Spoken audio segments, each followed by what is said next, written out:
Hello, everyone. This is Cody Lee of BlackCatBooks.org, author of I, the Dragon, Cruel and Beautiful, Rabbit Hole, Lauren Frey, and the upcoming Jaw of the Dragon.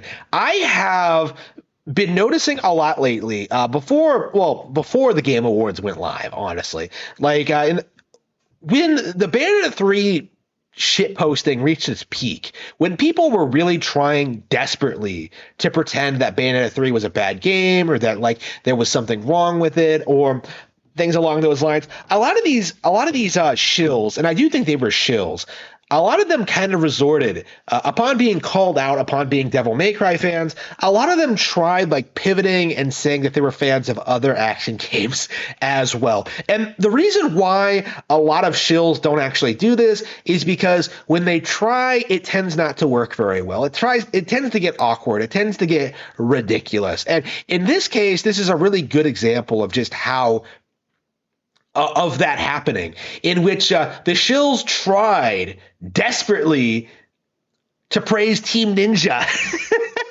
in order to make Platinum Games look bad. Team Ninja, that hasn't been relevant since 2008, since Itagaki left, which I think doesn't even formally exist anymore, has been hyped up as a Bayonetta alternative for these people. Now, obviously, this is just a group of people trying to do everything in their power to manipulate, to control, to try and trick people into thinking that Bayonetta 3 was a poorly received game. It didn't stick at all. Like I said, it was fake as fuck and everyone could see through it. But the fact that they even tried to do this, I think it just goes to show you how out of touch that shills can be sometimes when it comes to how they try to control their audience. When they're not really super 100% in tune with what people are saying, they tend to come to ridiculous. They tend to make ridiculous statements that nobody actually believes. We saw this with Cyberpunk, with Edge Runners, and how that was supposed to be the biggest anime ever, right? We saw that situation.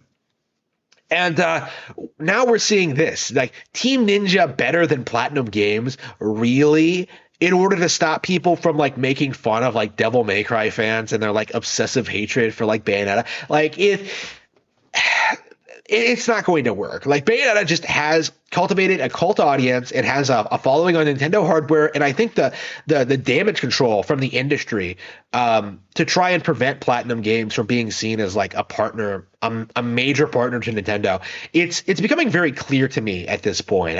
I do think there is a real push from the competition to try and prevent this from happening. I do think there is a very real concern among the industry that Nintendo might actually be seen as the best action game developer, right? We saw a lot of coping and seething about Metroid Dread winning best action game last year, and now we're seeing the same thing with Bayonetta 3 this year.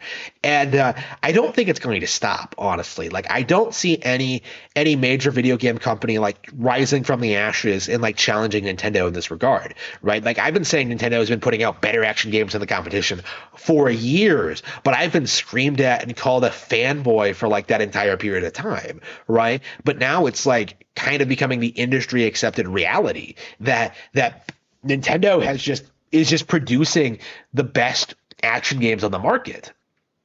And now we are seeing the interest groups who don't want to see that happen, lashing out and doing everything they possibly can to downplay all of these major Nintendo games. And I have to wonder just how much longer they can keep doing this before more people start acknowledging it, right? Because it took 10 years for people to get on the same page that I was on when it came to PlayStation. Is it going to be another 10 years before it's universally accepted that games like Breath of the Wild and Mario Odyssey are better than their competition? Right now I'm seeing a lot of people try to say Mario Odyssey was bad.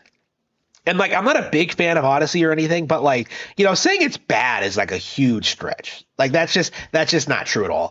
I like that game a lot. And just seeing these people try their best to downplay these big Nintendo games.